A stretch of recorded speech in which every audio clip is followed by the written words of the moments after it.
ದೊಡ್ಡ ದೊಡ್ಡ ಸೆಲೆಬ್ರಿಟಿ ಕುಬೇರರಿಗೆ ಮಾತಿನಲ್ಲೇ ಮೋಡಿ ಮಾಡಿದ್ದ social media superstar Jay Shetty ವಿರುದ್ಧ ಗಂಭೀರ ಆರೋಪ ಕೇಳಿ ಬಂದಿದೆ. ತನ್ನ ಬದುಕಿನ ಬಗ್ಗೆ ಜೈ ಶೆಟ್ಟಿ ಹೇಳಿಕೊಂಡಿರೋದು ಸುಳ್ಳು ಅಂತ ಗಾರ್ಡಿಯನ್ ಬಾಂಬ್ ಸಿಡಿಸಿದ್ದಾರೆ.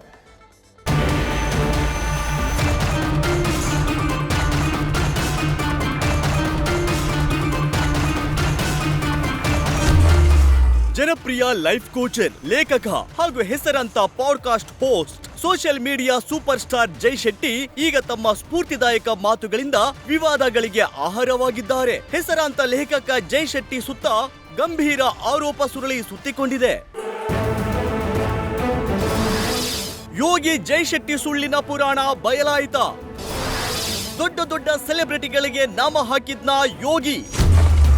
ಪ್ರಭಾವಿ ಹಾಗೂ ಪ್ರೇರಕ ಭಾಷಣಕಾರ, ಲೈಫ್ ಕೋಚ್, ಯೂಟ್ಯೂಬ್ ಸ್ಟಾರ್, ಭಾರತೀಯ ಮೂಲದ ಬ್ರಿಟಿಷ್ ನಿವಾಸಿ, ಅಮೆರಿಕದಲ್ಲಿ ನೆಲೆಸಿರುವ ಜೈ ಶೆಟ್ಟಿ ವಿರುದ್ಧ ಗಂಭೀರ ಆರೋಪ ಕೇಳಿ ಬಂದಿದೆ. ತನ್ನ ಪ್ರೇರಣಾದಾಯಕ ಮಾತುಗಳಿಂದಲೇ ಮೋಡಿ ಮಾಡಿರೋ ಶೆಟ್ಟಿ ವಿರುದ್ಧ ಈಗ ದೊಡ್ಡ ದೊಡ್ಡ ಸೆಲೆಬ್ರಿಟಿಗಳಿಗೆ ನಾಮ ಹಾಕಿರುವ ಆರೋಪ ಕೇಳಿ ಬಂದಿದೆ.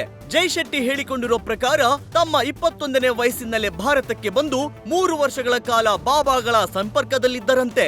ಬಾಬಾಗಳ ಜೊತೆಯಲ್ಲಿದ್ದು ದಿವ್ಯ ಜ್ಞಾನ ಸಂಪಾದಿಸಿರುವುದಾಗಿ ಹೇಳಿಕೊಂಡು ಮಂಕುಬೂದಿ ಎರಚಿರುವ ಆರೋಪ ಕೇಳಿ ಬಂದಿದೆ. ಹಾಗಿದ್ರೆ ವಿಶ್ವ ಮಟ್ಟದಲ್ಲಿ ಜನಪ್ರಿಯರಾಗಿರೋ ಈ ಜೈ ಶೆಟ್ಟಿ ಯಾರು ಅಂತ ನೋಡೋದಾದ್ರೆ, ಇನ್ನು ಜೈ ಶೆಟ್ಟಿ ಸೆಪ್ಟೆಂಬರ್ 6, 1987ರಂದು ಲಂಡನ್ನಲ್ಲಿ ಜನಿಸಿದ್ದರು.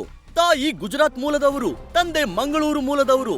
ಓರ್ವ ಸಹೋದರಿ ಇದ್ದು ಕ್ಯಾಶ್ ಬಿಸಿನೆಸ್ ಸ್ಕೂಲ್ನಲ್ಲಿ ಆರಂಭಿಕ ಶೈಕ್ಷಣಿಕ ಅಭ್ಯಾಸ ಮುಗಿಸಿದ್ದ ಜೈ ಶೆಟ್ಟಿ ಖಾಸಗಿ ಕಂಪನಿಯಲ್ಲಿ ವೃತ್ತಿ ಜೀವನ ಆರಂಭಿಸಿದ್ದರು. 2016ರಲ್ಲಿ ಯೂಟ್ಯೂಬ್ ಚಾನೆಲ್ ಆರಂಭಿಸಿದ್ದ ಜೈ ಯೂಟ್ಯೂಬ್ ವಿಡಿಯೋಗಳಿಂದ ಖ್ಯಾತಿ ಗಳಿಸಿದ್ದರು. ಯೂಟ್ಯೂಬ್ ವಿಡಿಯೋಗಳಲ್ಲಿ ಲಕ್ಷಾಂತರ ಜನರು ಫಾಲೋವರ್ ಆಗಿದ್ದರು. ಜೈ ಶೆಟ್ಟಿ ಸ್ಫೂರ್ತಿದಾಯಕ ಮಾತುಗಳಿಗೆ ಜನ ಮನಸೋತಿದ್ದರು. ಸುಳ್ಳಿನ ಕಥೆ, ಜೈ ಮುಖವಾಡ ಕಳಚಿತ ಅಂತಾರಾಷ್ಟ್ರೀಯ ಪತ್ರಿಕೆ. ಥಿಂಕ್ ಲೈಕ್ ಎ ಮಾಂಕ್ ಪುಸ್ತಕದಲ್ಲಿರೋದು ಸುಳ್ಳು ಎಂದ ಗಾರ್ಡಿಯನ್. ಇನ್ನು Jay Shetty think like a monk ಪುಸ್ತಕ ಬರೆದಿದ್ದು ಈ ಮೂಲಕ ಜಗತ್ತಿನ ಬೆಸ್ಟ್ ಸೆಲ್ಲಿಂಗ್ ಆಥರ್ ಎನಿಸಿಕೊಂಡಿದ್ದಾರೆ.